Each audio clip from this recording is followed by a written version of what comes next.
रात जब मुंबई की सड़कों पर गोलियों की गूंज थी, सीएसटी स्टेशन से लेकर ताज होटल तक चीख पुकार मची थी, उस काली रात के पीछे जो चेहरा पर्दे के पीछे था, वह अब भारत की गिरफ्त में है। तैमूर हुसैन राणा, एक नाम जो 26/11 के पीछे के खतरनाक नेटवर्क की सबसे अहम कड़ी है, आज 17 साल बाद भारत की जमीन पर है।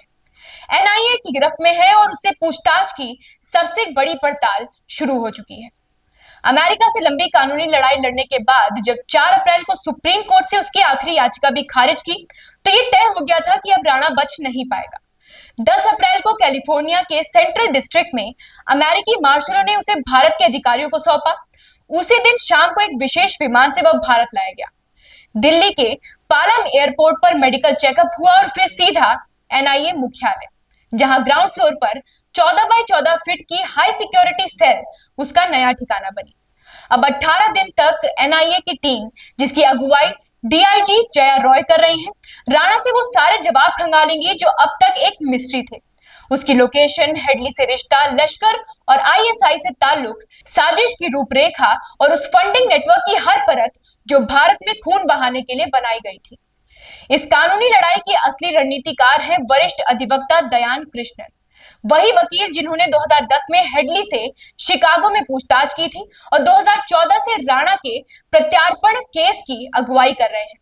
उसके साथ ही इस हाई प्रोफाइल मुकदमे में शामिल है विशेष लोक अभियोजक नरेंद्र मान, संजीवी शिशाद्रे, श्रीधर काले और एनआईए की मजबूत कानूनी टीम। कोर्ट में एनआईए ने एक विशेष ईमेल भी पेश किया है जो डेविड हेडली ने राणा को भेजा था, जिसमें ऑपरेशन की जरूरतें, पैसों और साजिश में शामिल आतंकी इलियास कश्मीरी और अबुद्दुर रहमान का जिक्र था।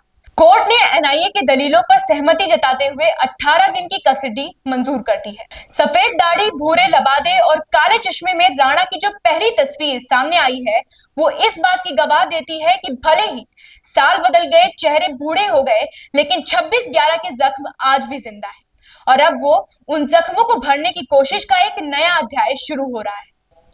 ये सिर्फ गिरफ्तारी नहीं, ये भारत की एक बड़ी कूटनीतिक जीत है और आतंक की उस परछाई को जवाब है जिसने कभी मुंबई को झकझोर कर रख दिया था।